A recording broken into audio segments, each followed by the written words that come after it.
Hi സുന്ദരീസ്! അപ്പോൾ നമ്മുടെ day 4 ആണ്. കുറേ അധികം കാര്യങ്ങൾ ചെയ്യാനുള്ളത് കൊണ്ട് തന്നെ ജിമ്മിൽ പോകാൻ പറ്റുന്നുണ്ടായിരുന്നില്ല. അപ്പോൾ അതുകൊണ്ട് ഞാൻ ഹോം വർക്കൗട്ടാണ് കേട്ടോ ചെയ്തിട്ടുള്ളത്. ബേസിക് ആയിട്ടുള്ള സ്ട്രെച്ചിങ് ചെയ്യും, സ്ക്വാട്ട്സ് ചെയ്യും, പുഷപ്പ് ചെയ്യും. അതുപോലെ തന്നെ യൂട്യൂബിൽ നോക്കിയിട്ടുള്ള കുറച്ച് നമ്മുടെ ബോഡി തന്നെ വെയിറ്റ് ആക്കി ചെയ്യുന്ന കുറച്ച് വർക്കൗട്ട്സ് ഉണ്ടല്ലോ. അപ്പോൾ അതൊക്കെ ചെയ്ത് ബ്രേക്ക്ഫാസ്റ്റൊക്കെ കഴിച്ച് നമ്മൾ ഇമ്മക്കുട്ടിയുടെ സ്കൂളിലേക്കാണ് കേട്ടോ വന്നിട്ടുള്ളത്. റിസൾട്ട് അറിയാൻ. അതായത് ഇമ്മക്കുട്ടി 2ാം ക്ലാസ് പാസ്സായി 3ാം ക്ലാസ്സിലായിരിക്കുന്നു. അപ്പോൾ അങ്ങനെ. അപ്പോൾ അത് കഴിഞ്ഞ് എത്തിയപ്പോൾ തന്നെ ഉച്ചയായിട്ടുണ്ടായിരുന്നു. അപ്പോൾ ഉച്ചഭക്ഷണമൊക്കെ നമ്മൾ ഹെൽത്തി ആയിട്ടുള്ളത് തന്നെ കഴിച്ച് പിന്നെ ഇമ്മക്കുട്ടീനെയും കൊണ്ട് ഡെൻറ്റിസ്റ്റിൻ്റെ അടുത്താണ് കേട്ടോ വന്നിട്ടുള്ളത്. അപ്പോൾ ഇമ്മയ്ക്കും പല്ലിൽ ക്ലിപ്പ് ഉണ്ടായിരുന്നു. അത് കഴിഞ്ഞ് ഒരു കഫേയിൽ വന്നിട്ട് അവരെല്ലാം അൺഹെൽത്തി കഴിച്ചു. ഞാൻ ഷുഗർലെസ് ആയിട്ടുള്ള ഒരു കോൾഡ് കോഫിയാണ് കേട്ടോ കുടിച്ചത്. അങ്ങനെ ഞാൻ അഡ്ജസ്റ്റ് ചെയ്തു. അത് കഴിഞ്ഞ് നമ്മൾ ശോഭ സിറ്റിയിൽ വന്ന് എന്തിനാണ് എമ്പുരാൻ കാണാൻ വേണ്ടിയിട്ടാണ് കേട്ടോ വന്നിട്ടുള്ളത്. ഇന്ന് ഫസ്റ്റ് ഡേ ആണ്.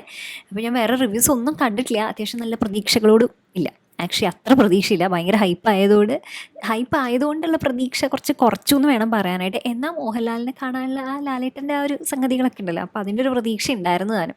മൂവി കുഴപ്പമില്ല, തിയേറ്ററിൽ പോയി കാണേണ്ട ഒരു മൂവി തന്നെയാണ്. പക്ഷെ എന്നിരുന്നാലും വലിയ എക്സ്പെക്റ്റേഷൻസ് വേണ്ട കേട്ടോ.